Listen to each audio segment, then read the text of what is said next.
Hello and welcome. My name is Lilo and we have the very exciting Actors Centre Hollywood panel where I have some of the most leading professionals in the industry in Hollywood just for you guys. So welcome everyone back home in England at the Actors Centre. It's very exciting to be able to share the fact that we'll be able to answer your questions with these wonderful people so you get a better idea of how it is here in Hollywood. I'd like to introduce you to our wonderful crowd. Hi, I'm Kate Raynor from Raynor & Associates, and I am an immigration attorney for the entertainment industry. Hi, I'm Danielle Lenninger. I'm a talent manager with Laboe Entertainment. I'm Lucas Kosoglad, and I work at a talent agency here in Hollywood. Hi, I'm Larry Laboe, and I'm the executive director of New Filmmakers LA and a producer with SXM. Hello from Hollywood, I'm Sandro Manetti, a director of BAFTA Los Angeles, where my special responsibility is championing emerging British talent out here in LA. Hi, my name is Amir Korangy. I'm the president of Theatre of Arts in Los Angeles.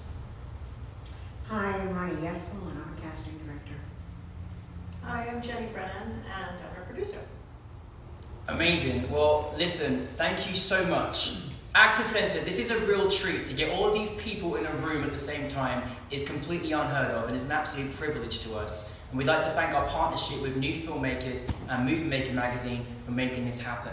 So it's fantastic to have you all here. I'm so delighted that you're all here because you all have such fantastic careers and you can all give us a great insight to what it's like to live in Los Angeles. So we have some questions from our Actors Centre members back home who are dying to hear about what your take is on certain things. I think my first question is going to be directed at Lucas. So Lucas, one of our questions was by our members is, how important is it to have a talent agent in Los Angeles? How important is it to have an agent here? Yes, in Los Angeles. If you're still in the UK or just if you're coming to Hollywood? It's, I would say, essential. Next to having a manager first. It depends kind of where you are at in your career. If you're really just starting out or breaking out or you're just kind of getting off the boat, I think it's really important that you have somebody who can really pay attention to you, somebody who really cares for you. And oftentimes it's a manager, and then you bring on an agent who's much more, really just focused on getting you work, getting you out there, building your career. But it's as essential as it gets to making it and getting to a certain height, and I would say it should be on every actor's mind to really get on some kind of representations radar and build those relationships immediately. Build those relationships, absolutely important. Now there's this kind of big myth, not myth, but there's a myth in the UK about how pilot season, everyone must be here for pilot season. Danielle, what's your kind of take on pilot season? Do you think it doesn't matter what time of year you come around? Is it important to be here for pilot season if you're coming from the UK? I think it changes. Definitely, if you're going to come for pilot season, you want to be definitely addressing the visa, whether you have it yet, because a lot of times things are moving pretty quickly, and you're not going to be able to get hired if you don't have that visa. Although because of the pilots, there's a little bit more time, and so if someone hires you, a lot of times the studio will then say, we will help you with your visa and get it closed off. And to say more about him and the agents and the managers, we at Laboe represent quite a few British actors, Samantha Bars, Sam Hazeldine.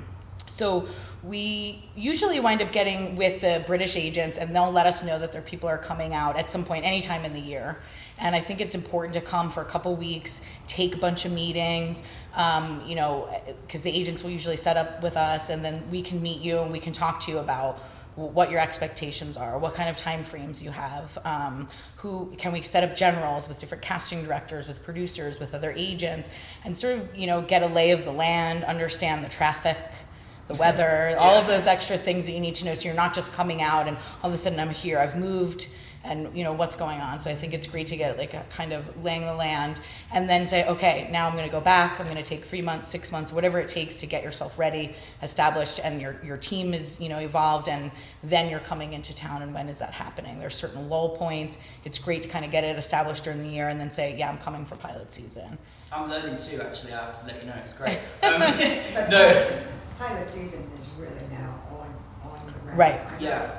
Primarily in January, but it starts in January. I'm pleased you said that, because I think people have this kind of myth, like I must be in there just in a certain period of the year, but projects Throughout the whole year, throughout it's the all whole year, happening. isn't it? So, well, you mentioned a little bit about the visa situation. I can certainly vouch for that myself. Kate, how important is it to have a visa if you want to work in the entertainment industry in LA? Well, I definitely think it's really important. I mean, I know there's kind of two groups of thought. One group is to kind of come out here, and then once you land your first big part, you'll get a visa, or the production will get a visa for you. And the other school of thought is sort of to take care of the visa and have it ready when you start your career here. I definitely agree with the latter, which is to have the visa in place through your agent or manager before you really start getting out there. I mean, I think part of it is you won't be able to get out there as much if you don't have a visa. I've heard from talking to agents and managers, and you guys can probably comment more on that, that as many as 75 to 80% of auditions won't see people who don't have a visa at all. So I think having a visa is going to get you into the room, even if someone doesn't take your visa, because I know there's, people are always talking about, can I work in the U.S. with an O1 visa? Will it be accepted by networks and studios? I think most places do accept O1 visas, but even the ones that don't, the fact that you already have a visa makes them less fearful to hire you or cast you in a part, because they know that they can quickly add on their project to your existing visa. So I think, people who have no visa are at a huge disadvantage, even if someone, and you can probably speak more to this, but even sometimes they want to cast someone, but there's just no time to get the visa situation taken care That's of, very unless true. they call me. Ronnie, how do you feel about that, Ronnie? It's difficult, especially if you love somebody and you want to hire them. They're right for the role, and then, you're going into production in 6 weeks or 4 weeks or whatever the length of time is, and it usually takes, about 6 to 8 weeks? So I think my record is 4 days, including the whole process. She's amazing. So yes, we would love to have 6 weeks, but Yeah. that's not the reality. Like I know, with this pilot season, I had a lot of people come in, 2 weeks before. It's certainly a huge help if someone is already here on an O1 visa through their agent or manager to add on a project. But even if they don't have a visa, I would say if you're a very established actor with awards or long history of credits, it's a lot easier to rush it. It becomes more difficult when it's a new actor and they don't have as many credits. Then there's less we can do for them, because when you try and push things through faster, you have to have a rock solid case that Right. there's no chance of it being slowed down during the process. You did one in 4 days. Yes, I did. That's why she's Kate. But I don't want to be doing that all the time. I mean, I'd love to have 6 weeks is amazing. That's, Yeah. comfortable. I'm not, feeling like I'm going to pull my hair out, but Yeah. it can be done quickly. It's just, yes, I agree. I mean, and I think even if I can do it, I think especially if it's a big project and there's a lot of, people scheduled around things already, I think the production might not be willing to take a chance on it. Right. Because I can't promise a visa in 4 days. I've done it that fast. But, ideally, I think if they don't have, at least 2 weeks, preferably 4 weeks, then the studio or the network may not be willing to even consider that person. Yeah, it's an important factor, because I don't think we've really, we're not educated so much in the UK to know that all these things are extremely important and vital to contracts being made and everything. One of our questions also is, what are some of the common mistakes that people do when they first come to Los Angeles? Anyone want to take that one? Common mistakes. Yeah, I think the fact is it's called show business. Mm-hmm. And a lot of you know all about the show, but you have to remember the business part is key. Actors essentially are there as products, to make money. Hollywood, yes, it's a dream factory, but like any factory, it's all about churning out the product and making cash. And I think people don't often position themselves well in the business of Hollywood. So when people are meeting you, they're thinking, how can this person make money for me? It's great that you've got Meisner technique, but have you got business savvy as well? And I think if you want to really get ahead in the race, and it is a race here in Hollywood, you have to think about the business and not just the show. I'm learning myself, guys, I tell you. What's really sad is that it's not taught. Yes. In the schools, these kids go 3 or 4 years of graduate school or undergraduate and spend a fortune and then come out here or in New York and don't have a clue how to start. So I'd love to pick up on that. Yeah, I was going to say, Amir, yeah. I totally agree. I mean, this is what I noticed when I came over here. A lot of students from UK that came over, and I have at least 2 students regularly per month from UK for the past 3 years that come and see me.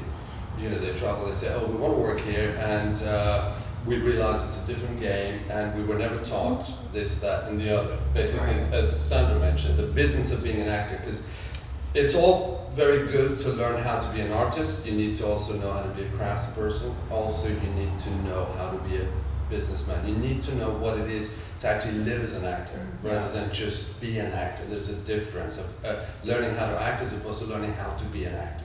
Yeah. You also have part of that is being kitted out. I think they're not fully kitted out, as you mentioned. Yeah. And part of that kit is really understanding the business, knowing exactly how it works, having audition technique. I mean, they don't work enough with sides and the situations and the material that happens. They do a lot of classical work, Shakespeare, Chekhov, this and then the other, which is all very good because it's important to establish a solid foundation. But after that, you need to have transferable skills. You need to be able to transfer that into working with contemporary material, as you said, having natural behavior, being comfortable in front of the camera, whether it's in a producer session or the first audition that you go to, the first step. Just to be comfortable with that takes a certain amount of training and getting used to. So I totally agree. It needs to be taught. The whole idea of agents, managers need to be taught. The entire industry technique, industry workshops need to be much more substantial in drama schools. Well, Yeah, I totally agree. the thing, if I may, is the difference between American actors and everybody has to learn how to come here and how to function and That was a question of mine, that was great. set up shop and get a job to support yourself. But the difference is that, and why English actors and Australian actors are so popular here, is because they are so well trained. Yes. Yeah.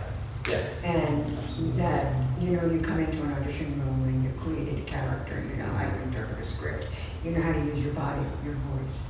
And unless you're out of Juilliard or one of those graduate schools, it's not the same. And one thing that we've noticed, they have the league auditions, or the auditions at the end of every school year. That's right. Where Juilliard and NYU and Carnegie Mellon and Yale come out here, but they pick material. That is so horrible. They do showcases, and material that they pick is not relevant to what the industry requires them to do. Absolutely. So it's very difficult, I'm sure, for casting directors to go to these things and say, I can't tell what sort of an actor you are. I can't tell who you are really from this. Yeah. And then what they forget is an actor needs to, particularly for film and television, the personality needs to shine through. What you can do as an individual needs to shine through, rather than doing it too much to, as you said, antiquated material and stretch of the character. Because you're not going to get past that. And sitcoms. And that's right. We want to see layers, we want to see structure, we want to see texture and colors when you're performing. It brings me on, I think some people, which is a question actually, and it's quite interesting. How important is it to have like a flawless American accent as a British person coming to the States? I think it's very important. Very important. Look at how many Brits are here playing Americans. Yeah. It's I know, we're stealing stuff like that. You really are. I was talking to a friend of mine on the way over here who's an American actor, and he said, tell him to go away. Tell him there's not enough work here.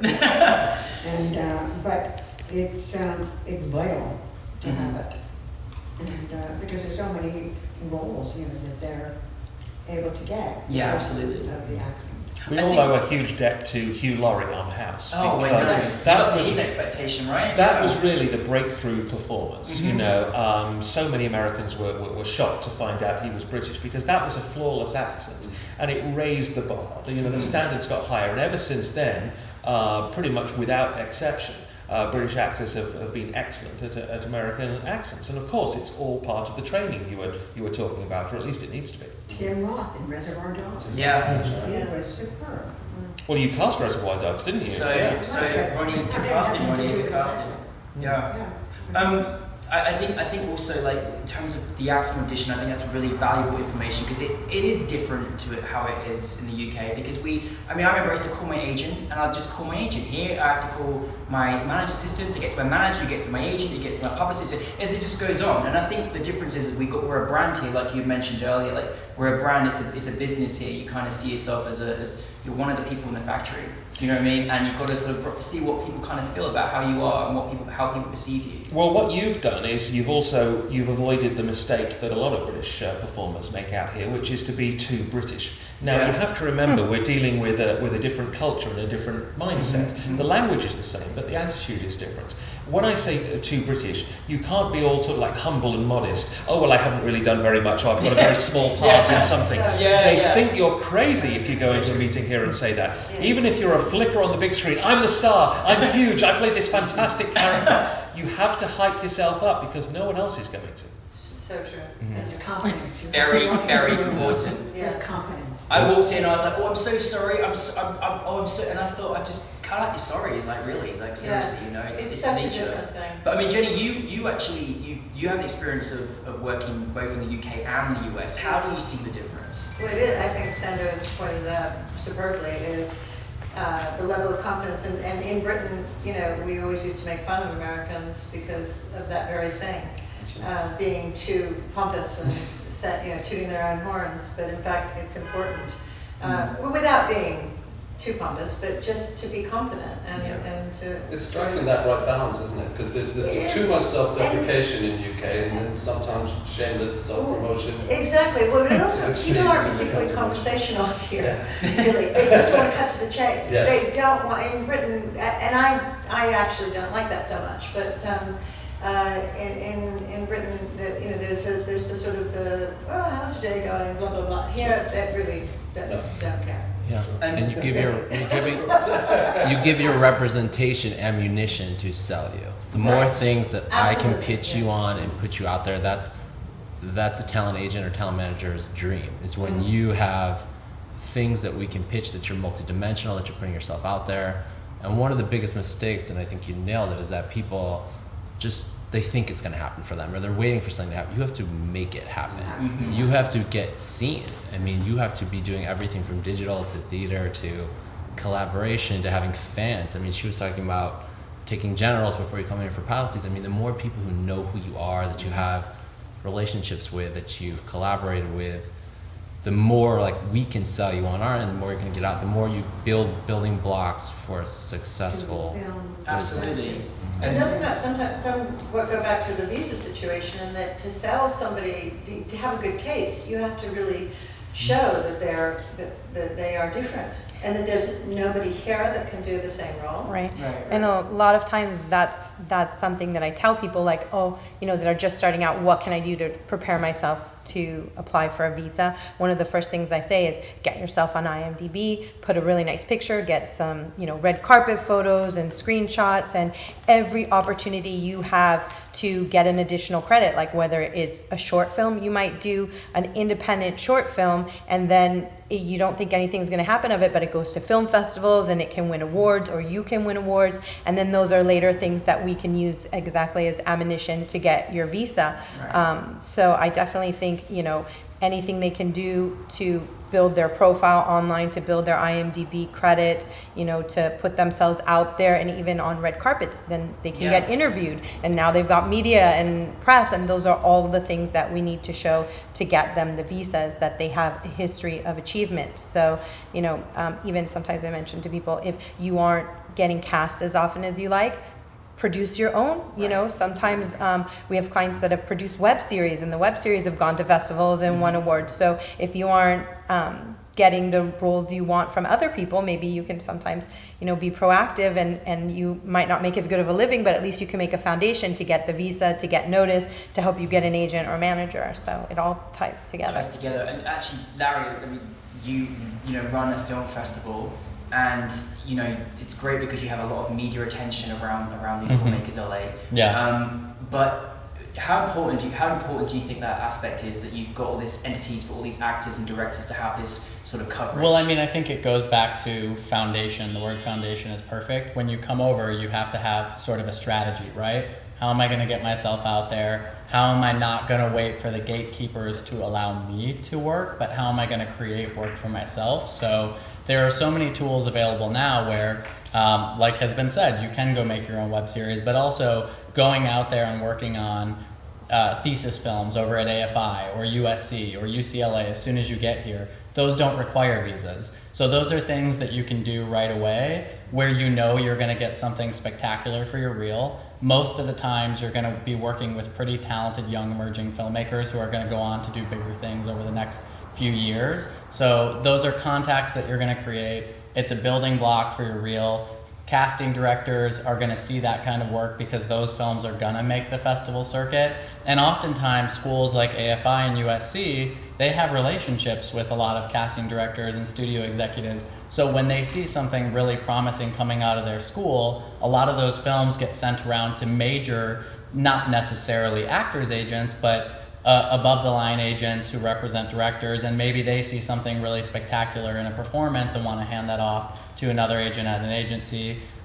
So again, it just really goes back to getting yourself out there. If you're not going and you're not doing those kinds of films, those are 75% of what makes up Sundance every year. Right. So you need to believe, in every audition that you go out for, that it has the potential to be something amazing. And if it doesn't, it doesn't. It's an investment that you made. We all make a lot of investments where you don't really get anything out of it in the long run, but you know what? You can look at least your experience on set as something either you want to improve on next time or something you never want to see yourself do as a performer or as a filmmaker that you've seen someone else do. So I think there's always a bright side to look at everything you're doing by putting yourself out there. Well, no, I love that. Thank you, Larry. I love what you brought there, because I think when British people turn around and say about a short film or a student short film, like, oh yeah, I've done this little student short film, we're still in that kind of just done this. But I mean, the student short films and the budgets and the people that get involved, I mean, is absolutely, it's fantastic. I've seen so many short film festivals, Cannes, new filmmakers. And it's not even necessarily just short student films. It's just short films in general. I mean, so there are so many filmmakers that have come through our festival that have their shorts in development as major features with major studios that have went on to make them as major network web series and have tons of other celebrities cast along with those roles of actors who are emerging actors who get placed in whether it becomes an episodic show or a feature film, get placed in it later on. And so you see it all the time. I mean, there are filmmakers with no credits who are out there making really amazing stuff. So I think you just got to kind of pick and choose as an actor and look for those kind of opportunities. I'd just say this is the best time ever to be an actor. I mean, you're so lucky to be alive in this time of working, because there is more content being created than ever before, because the means of delivering that content have expanded so much. Yeah, absolutely. I mean, if you think back through history, there used to be just the theatre, and then there was the cinema, but now people are watching the devices on their tablets. There's video games. There's so much to bring. So you're hugely employable in a whole wide range of areas. And the point you were making about movies, there's only two kinds of movies now. There's low budget independents and big budget tentpoles, and there's work there, and there's work in all these vast other areas as well. And you can become a content creator, like we were saying, points about make your own projects, and then make yourself hugely more employable. The best investment you can make is investing in yourself. Oh, I love it. It's like therapy. I hire actors or use them as interns, depending on the budget, as readers, as running camera. Oh, wow. And working in the office, and it's like being a fly on the wall. It's a great experience. You see how actors either come in and with great confidence and or nail, or blow it. And I've had, I can't tell you how many films that actors who have been readers for me get cast. Oh wow, that's great to know. Right. That's interesting. That's really, it's interesting to know, because I think people are always kind of scared of kind of crossing over in an area where they might not be able to get cast or something like that. So that's kind of, quite valuable, because I think as well people come here for jobs to obviously work in the industry, but they may not get their break as soon as they arrive. So there may be other areas in which they can kind of be in the right places and be seen as well. One thing I know that we're not really as educated to know from the UK is how extremely big the commercial industry is. Now, obviously you run a commercials and you've done commercials for many, many years. Kind of like, just to educate like the people back in the UK, how big are commercials? Like, it's a big industry. Well, if you land, if you land even one commercial as a spokesperson, or that they use you over series, like the Verizon commercial, for example, is the perfect example. That's a cell phone carrier. I think you have it in the UK as well. Yeah. But that can set you up for life pretty much. I mean, that you can make a lot of money doing commercials, and it's a good foundation for being able to get out there, because it's a quick turnaround, and you get to get in front of casting directors that cast both features and commercials. And I think it's important to look at doing commercials for sure. Yeah. And you guys, from a manager, talent agent perspective, you obviously have clients that do commercials as well, and it's a big business, isn't it? Oh, absolutely. Yeah.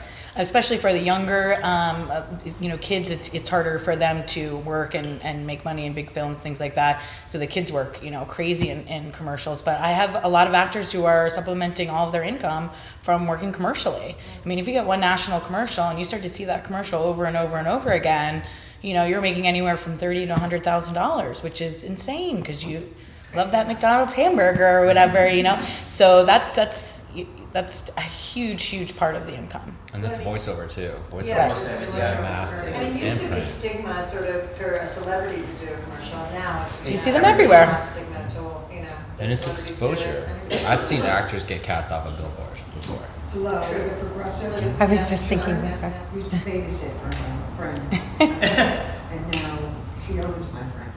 Right? She's about her children. This is, Even Brad Pitt. I mean, Brad Pitt made $7 million from the Chanel No. 5 contract. So yeah, I mean, There you Pocket money. they're pocket money. Yeah. Yes, it's down the back of the sofa actually. we're going to go for drinks. So another question was asked by our Actor Centre members. What are the opportunities here for, and this can actually go across the board, opportunities for foreign actors or actors with accents in Hollywood? I could sort of start to pick up Yeah, on you that should because pick of up on that, my experience with our students. We Yeah. have the students at Theatre of Arts. We have approximately at times between 30 and 40% international students, and they seem to get picked up all the time.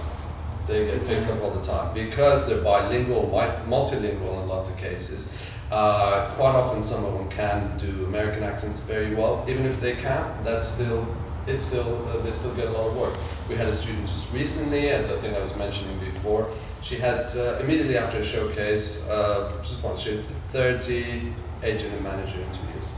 Wow. Literally within a day, she had 30 set up. That's amazing. Which is unprecedented, which just shows, and she is of a particular, as I say, ethnicity that is very popular at the moment. I think it goes through its phases. I'm sure. Right. I'm sure you're very clear about that. It goes through phases. As somebody who's been sort of an actor as well at times myself, I've experienced that. There are times where you go through a phase. You think, oh, you're very popular, you're very hot, that sort of look, and then it sort of cools off a little bit. There's also so many shows right now where you need a British accent, like Yeah. Rain and Tutors, and like countless shows where having a British accent actually puts you ahead of the game. Where the Americans are struggling the other way to match the accents, and Sorry, Americans. It's a struggle. It's not a and two-way street. also. Yeah. I'm noticing with our clients, because we're having a new phenomenon, is that some of the people that are coming over now for things that even cast here that end up shooting in the UK or shooting in Canada. And I think, I mean, I guess you guys can speak more to that, but some, I think, agents and managers here really like working with actors from the UK because they can work, you know, more easily in Canada and abroad, as you know, and if they have a visa, then here too. So I think in some cases, you know, the accent can benefit them. Absolutely. Right, I just wanted to comment on, because you had mentioned something about the look and the ethnicity, and we were talking before about the differences between the UK and the US, and like I said, we represent a lot of actors from London and Australia, and you know, primarily I feel like in London it does have a lot to do with the craft and the study and the work that's been done. But for me as a salesperson, because that's what I'm doing, trying to sell you, beg, borrowing, and stealing to try and get you in the room, part of that other thing that you need to know is that it is about your look. It's different here in Hollywood. You know, I've had this brilliant actress come in and she can play any character, you know, under the sun. And we asked her to come in and right after an audition, and she looked a hot mess. Like it just wasn't pulled together, and I feel like instantly unfortunately the reality is it is about the look. And you know, when you've got something, let's say you walk into a store and there's that major toy that everybody wants and everybody already knows these are our A-list actors, and maybe you're this toy up on the top shelf that is brilliant inside and such a great game, but who's going to reach up for that? Like, what is it about you that's going to make someone reach up and pull that off the shelf? And so you're fighting against people who are semi-flawless. I mean, it's Hollywood. Well, I'll just pick up on that. I think what's important to know about American television, the contrast with British television. British television, in the look of its actors, reflects its audience. American television reflects its audience's aspirations. Now, you look at the soap operas, you know, EastEnders, Emmerdale, Coronation Street. Here, the bold and the beautiful, the young and the restless. Oh, I love it. You know, what they're selling is an aspirational lifestyle, you know, that people aspire to. And our soap operas are very much more sort of grounded in reality and sort of working class culture. And that's the difference. Right, I mean, even our reality TV shows are, you know, the Housewives of Beverly Hills, these beautiful, overmade women. And so sometimes it's like people won't even hear your voice, won't be able to see your true talent because you've already sort of, once you've walked in the room, they've dismissed you, unfortunately. That's not to say that everybody has to be absolutely gorgeous. Oh, no. I just mean like pull it together, as well as know your market. What are you selling? You don't get to be Meryl Streep yet. You don't get to, you have to decide what is this one thing that you're selling to get you over the edge. And then once you're seen, once you're hired, once you're doing your thing, you're known for that thing, then we can, you know, broaden the spectrum. But, you know, because especially here, you can see, Ronnie probably could see 300, 1,000 people in a day. I don't know. So she could see, when you give someone, you know, feedback, and they say, oh, I wish they had said that to me in the room. I'm like, well, they don't have time to work with every single actor, every single pre-read. So they can't help you get to that place because maybe 20 or 100 people later, that person who already is just walked through the door. And one thing you always hear us say, or I say it a lot, is win the room. So even if you go into an audition, sometimes an actor will be like, if I don't pick the part, I failed. And the truth is, if you win the room, if Ronnie gets to know you and likes you, or you stood out, maybe you weren't right for that part, maybe there was something about you that's just not a fit, but she will call you back. You will have other opportunities if you can win that room, if you can put yourself out there and show them what you have, and that's a really big Right, you don't always thing win the that part, you but you always hear try say. and win the room. Yeah. It's also important to prepare, when you prepare the material, think about what the people that are going to casting you are looking for. Because it's usually pretty obvious. Right. If you really know how to read scripts, or you know, a script for a commercial or a script for you know, a teleplay or anything, you can pretty much figure out what, I mean, not only do they say it, but It's such an important point you just really made, is. because with actors, I mean, they train, as we talked about it, they've got all the foundation, but when it comes to the final moment, the payoff moment, actually being able to walk into that room, as you said, and caring about the work, actually performing. I mean, I really think, instead of thinking they're going to an audition, they really think they should go in and perform, do the job, do it, just deliver the job, you know. Serve the script, serve the material, so that it makes it easier for the casting director to hire you. It's not about you showing potential and showing off, it's about doing the job. It's about doing what they want, and they're going to have, I mean, I can't tell you the number of times when sitting in casting sessions where everybody knows what we're looking for, really. I mean, you don't know necessarily what performance is going to do, you know, come up in the audition, and how you're going to be surprised or let down. But as far as the look goes, and as far as the sort of presence, the attitude, the way they carry themselves, is important.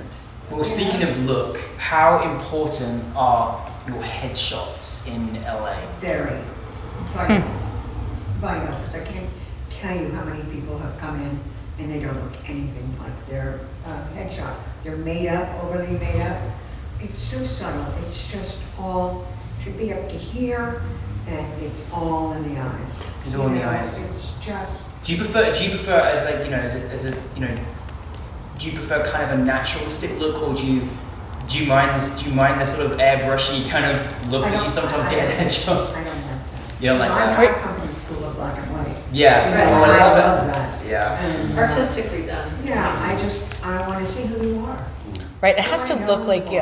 When I was want to be able to turn over the resume because I'm interested in turning over. Yeah. Sure, and once you've also left the room and then they are looking through the headshots they have through the day, you're looking at it and you have no idea who that person was because that person didn't come in the room. I can remember casting and thinking I was getting Brokeback Mountain and in walked Capote and I'm like, what's happening? Where's this guy? You know? Yeah. And so this now everything you've done, and the only thing I've written is looks nothing like 20 years older, you know, hair is completely different color, and it's a head shot. Right. I don't need like all these, the body, the pose.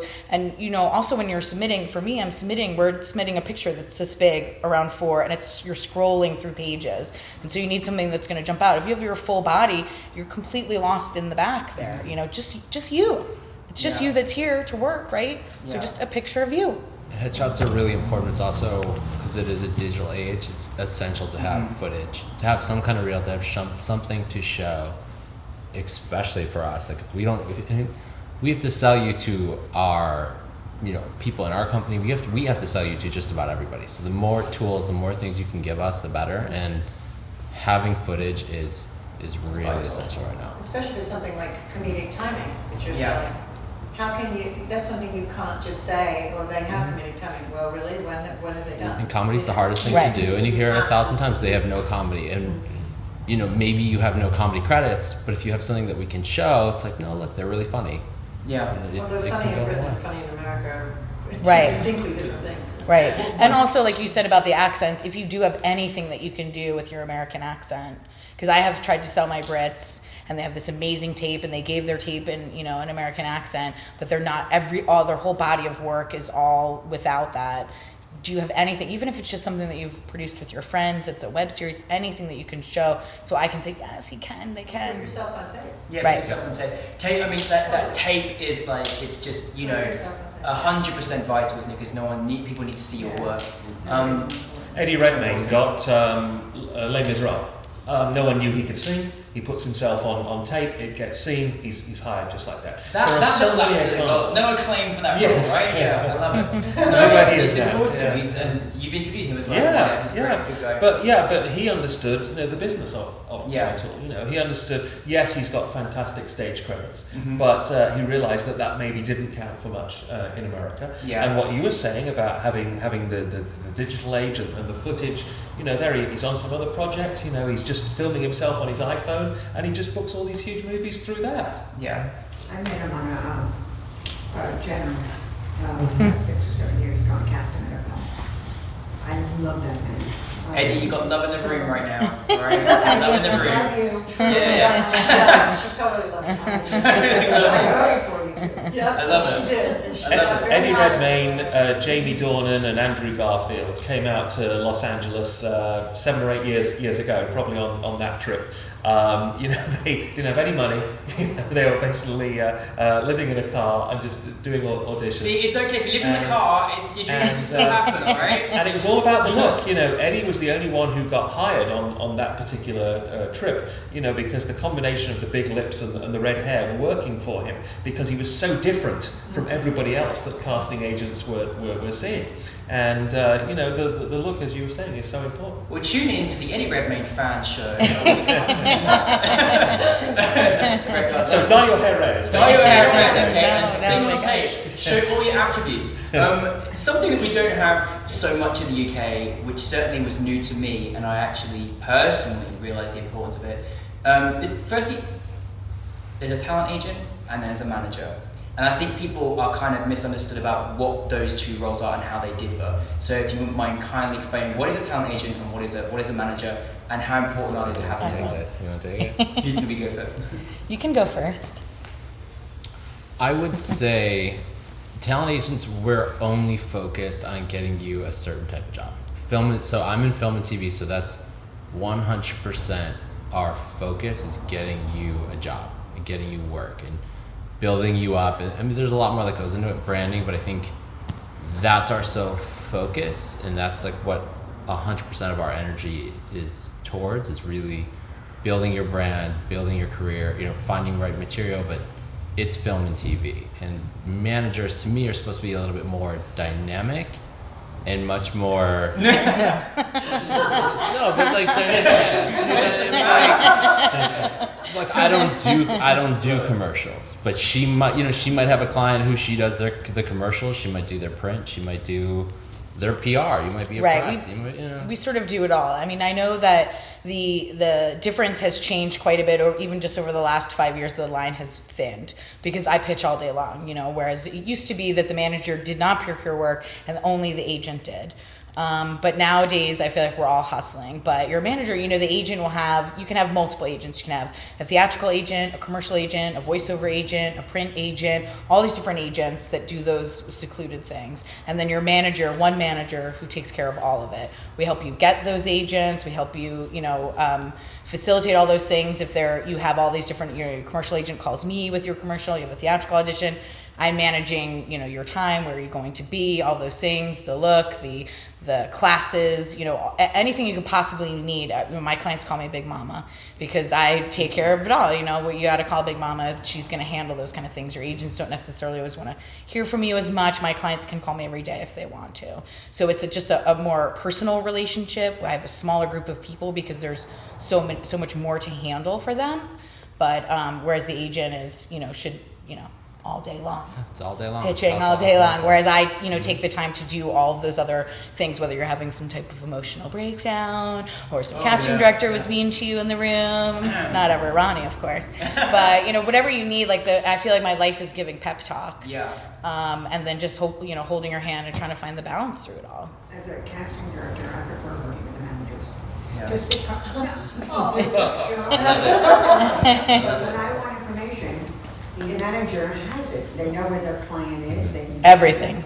They know what they're doing next. Half the time, the agents. I also know where their kids have a soccer game. Yeah. If they're best friends, right? If they have a visa, where are they at? I mean, all of those things we I handle. deal a lot with CAA and William Morris and UTA and ICM, and they're the gatekeepers. They are the ones who keep you out.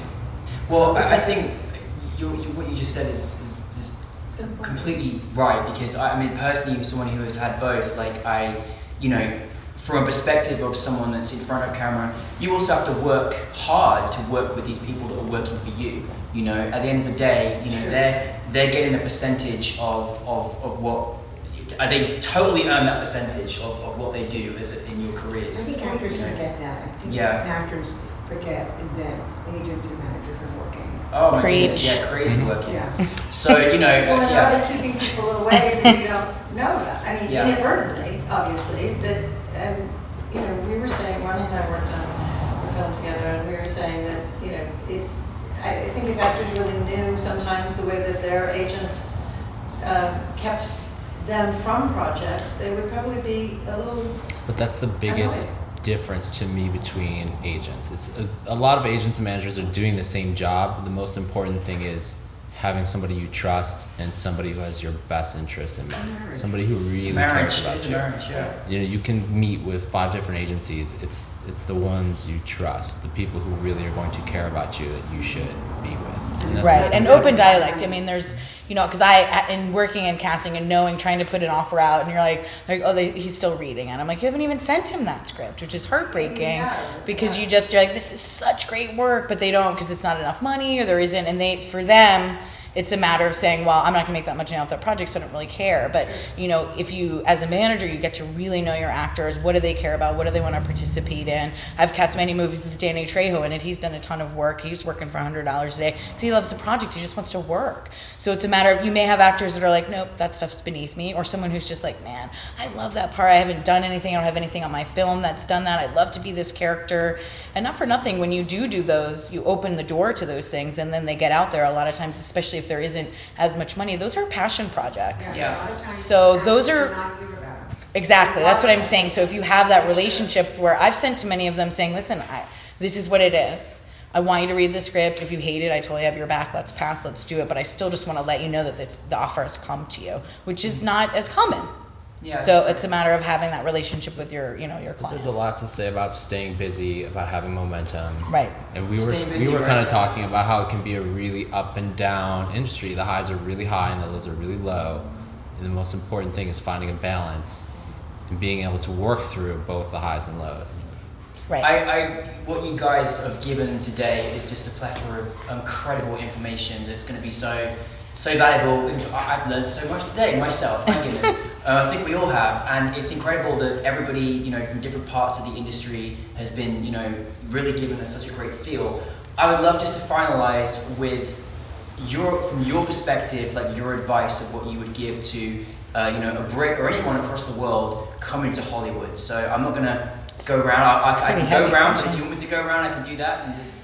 I guess what I would say is definitely, I think that you should prepare ahead of time. That, like when you said when they should come out, like if they want to be here for pilot season, before you're ready to come and start going out for the projects, to make sure as far as like that you're preparing, that you've got your IMDb profile ready, that you're trying to work on press and projects and, the visa situation and, looked into who you want to represent you. And so I would just say to make sure that, before you jump in and make your first impression, to just prepare as much as you can before you come out here. Thank you, Kate. Appreciate it. Danielle. I don't know what to say. I think preparation is probably the same thing on a different level for me, just to really do your research and find out who's who, and and to make a trip and meet a bunch of people. Don't just trust the first person you meet or jump on the bandwagon instantly. Do the research, figure out who you are, where you see yourself going, and I don't know. Go for it. Love yourself. I don't know. Love yourself. There's a lot of no's in the world, and just because I said no doesn't mean someone else isn't going to say yes. So, Good. Great you advice, have to yeah. believe in yourself more than anything. Thank you, Danielle. Yeah, I would say, make sure you really love this, that this is really what you want to do, and that your expectations are that it's going to take hard work. We all touched on it. The more, multi-dimensional you are, the more tools you have to sell yourself, to build yourself, the more you're putting yourself out there, the more good things are going to come. But it's a constant hustle, and you should start selling yourself now. You are, whatever I would say, I'm Lucas, Limited. You are constantly selling yourself. So build yourself up that way, and don't expect other people to do it for you, and don't expect it to just happen. But it is a grind, so make sure you love it, and this is what you want, and this is what your, lifelong passion is going to be. Thank you, Lucas. All fourth what Kate, Danielle, and Lucas said. And it's just about preparedness, being prepared, being ready. There are so many resources here in LA that a lot of actors don't take advantage of. I'll go ahead and say, because I'm with New Filmmakers, that New Filmmakers is a festival that's here every single month, where you can come out, you can meet 9 emerging directors, you can listen to them in a Q&A. You've got something right away after a screening that you can go up and talk to them about. You've seen their film. You can tell them who you are. There are a bunch of other organizations like Film Independent in LA that I think actors totally underutilize taking advantage of as a sort of place for networking, to meet agents or casting directors or filmmakers who come through Film Independent panels or seminars or lectures or workshops throughout the year. And then there's also like a lot of tools that I think actors don't take as much advantage of. Things like IMDb. There's an IMDb Pro, right? So being over in the UK and going on IMDb Pro and looking up other actors who you feel are very similar to you but are also at a level of where you're at, and trying to find out who their representatives are in LA and representing them and making a list of the people that you think you want to try to set up meetings with, and figuring out how am I going to get meetings with these people? Did they do any kind of workshop that Right. gives me an opportunity to be able to meet them at a workshop or something, you know? Right. A lot of it's research, you know. Being an actor is it's essentially owning your own business, right? It's kind of being your own boss in a way, and you definitely have to rely on agents. You can't get the kind of work ultimately that you're the pinnacle of work that you're going to want to have without an agent, but you can start to get that work, you know, to get smaller opportunities before on your own. So I think it's just all about, you know, research and making sure you're very well informed before you come here. Thank you, Larry. Sandro. Thank you, Danny, for being part of this panel. It's been great to be part of it. And I would say prepare what's known here as the elevator pitch. Everybody that you meet is a potential opportunity to advance your career. You need to be prepared for those encounters, elevator or lift, when you meet someone for a few seconds, if they're in the industry. Be ready to describe yourself in 7 seconds in an engaging way, so people can instantly tell exactly what it is that you're selling and representing, because after all, you're not just a talent, you're also a product. Love that. And don't be afraid to do that, to step up and pitch yourself. Yeah, step up and Don't- pitch yourself. don't This let is them Hollywood, know damn that. it. Yeah. You're not England now. Everyone's about to go in an elevator lift right now, okay? Everyone's going to get attacked, I can just feel it. Great. Amir, great advice. This is all absolutely fantastic advice. All I have to add to that is that stay grounded. Don't get caught up in the hype and the lowest common denominator of what the commercial sector in Hollywood may demand of you, because you will start losing touch with yourself. This is not to say that you want to be high and mighty and think that I'm an artist and I don't want to actually get involved and, you know, I don't want to do this job and that job. No.